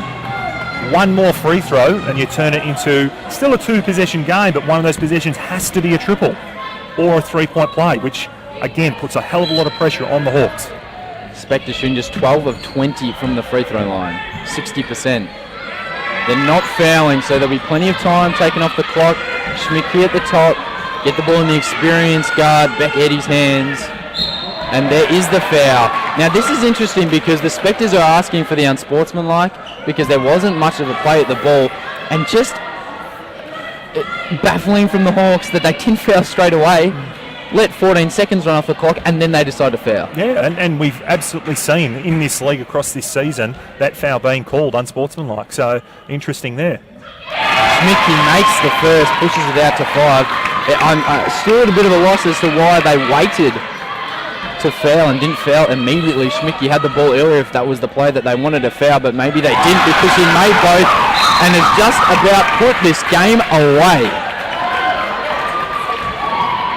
30 seconds, 6 points, and it could be a massive upset here. The Spectres potentially unseating the 18-4 Ringwood Hawks and knocking them out of the finals. Mind you, repaying them for last season where the Hawks ended the Spectres finals run. So a bit of payback, a bit of revenge. It'd be interesting to see if that was mentioned in the pre-game, but 6 points, 30 seconds. And as I said, you might still be in this position where you're 6 points if you foul, but you'd have an extra 12 seconds on the clock, 10 seconds on the clock, but they decided to wait and then foul, and it could come back to bite them. Very, very fair. I mean, you have to go for a 3 here and close the deficit as quickly as possible. But again, Nunawading have got the opportunity if they want to, and they foul. They're only going to give the Hawks an opportunity to shoot 2 and cut their lead down to 4. So, you know, is that an option that their coach will be chatting with them about right now? Disallow the 3, run them off the line, make sure they can't get it, and hammer them if they attack that paint. Disallow them from that ball from leaving any player's hands. It's interesting to note the Spectres have played all of their players and really shared the minutes around, so they're big stars. Some of them have fouled out, but the rest are still fairly fresh, you'd think. Ravi Kumar, that's a tough off-balance shot. McGurrigan tries to spin one off the backboard. Watson another rebound. I think that's a 19th for the game, out of bounds. 21 seconds left, they need another 3. Attempt and hope that it drops. You have a look. Watson 36 minutes, Ravi Kumar 34 minutes, so no surprise they're tied. That was a lazy pass. Eddie will get the ball over halfway, and that'll be good night. They'll foul, and Beck Eddie will go to the free throw line, and you can just about put this one in the book. It's the Spectres travelling to an opposition court and coming up big here in this elimination final. Yeah, spot on there, Hickey. 15 seconds to go. Still at 6 as Eddie misses the first, but hard to come back from a deficit of this magnitude with such a short time remaining. Misses the second. Watson with the rebound. Clock straight away. Starts rolling down. And there it is, a turnover. So that will be good night. And elsewhere at the Dandenong Basketball Stadium, finished in the youth men, the top seed there has also been unseeded Hawthorn. Dandenong Championship favourites, but Hawthorn have got the win by a point over there. But here, the Spectres will progress to the next round, and they are very, very happy, as you can imagine. Tough end to the season for Ringwood, 18-4, such a stellar record. But sadly here, they have been beaten on their home floor. Nunawading progressing to the next round. Russell Lee, your thoughts on what was a pretty exciting and entertaining game? Well, not that I want to big note myself here, but I think I said that the Nunawading Spectres asserted themselves early, and I did indicate that they might win, but I'll also concede that I sat on the fence. So, look. And then the pre-game prediction was, I think, Ringwood by 7 or 8. So yeah, it was. I said Ringwood by 6, but I got the deficit right. But no, look, Nunawading have played a If you predict spectacular. multiple results, normally you'll get it right. That's very true. So we'll go with that. We'll say I predicted it and I didn't predict it. But no, great game there by Nunawading. They finished really strongly, and we talked about it. The depth from the players on their bench. They didn't rely on Ibbotson down the stretch. She got fouled out. Beck's got going in that final period. Schmidtke was fantastic down the stretch, rather than coaching staff going with hook handling or doing the bulk handling of the ball. Yeah, what can I say? Unfortunately for the Hawks, their season comes to an end, but they can be incredibly proud of the season they've put together. Number 1 seed in their conference with an unbelievable win-loss record, and it's just the nature of the competition that is youth championship. You do all that hard work, and just it depends on the day. If it's your day, you have the ability to progress. If it's not, then your season, that dream season, comes to an end. They can absolutely hold their heads up